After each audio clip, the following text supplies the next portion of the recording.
from the Ford Sports Desk, KOMU 8 Sports.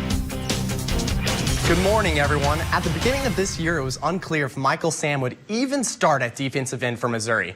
Well, let's just say he took this as a jump start to a career year and got the attention of not only NFL scouts, but opposing coaches. Sam was named the SEC Co-Defensive Player of the Year by SEC coaches. Alabama's C.J. Mosley was the other Defensive Player of the Year.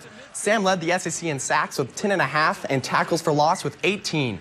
He is still one sack away from tying Alden Smith's school record of 11.5. Sam was also named the SEC Defensive Player of the Year by the Associated Press earlier this week and was put on the first team All-SEC. Sounds like he's exceeded some expectations, huh?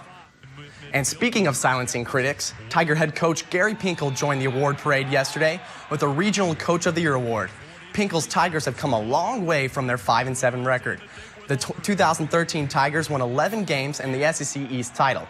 Pinkel has climbed up the all-time wins list at Mizzou, passing Dan Devine for second, and is now tied with legendary coach Don Farrow for the winningest coach of all time in Mizzou history. Pinkel will have a chance to pass Farrow in the Tigers' January 3rd showdown in the Cotton Bowl against Oklahoma State. The other coach from the SEC title game did just a little bit better than Pinkel.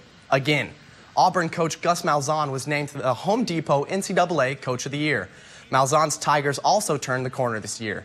The Tigers went from not winning a single game last season to a berth in the last ever BCS title game. Malzahn has done a good job working with his personnel, with his team averaging a best 335 yards per game. Malzahn will have a chance to win his first national title as a head coach January 6th against Florida State. He won a title in 2011 with Auburn as offensive coordinator. We are right around that awkward time in college basketball where most schools are in the midst of finals.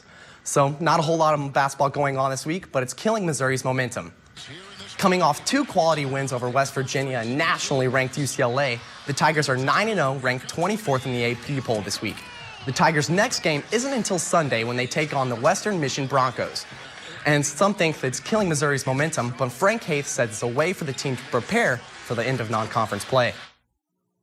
I like how the schedule's played out. You know, we've got a week before we play with exams, and the next week we got a week before we play again, and then we got another week before we play again. So it gives us some really good time as coaches to really hone in on some really good improvements.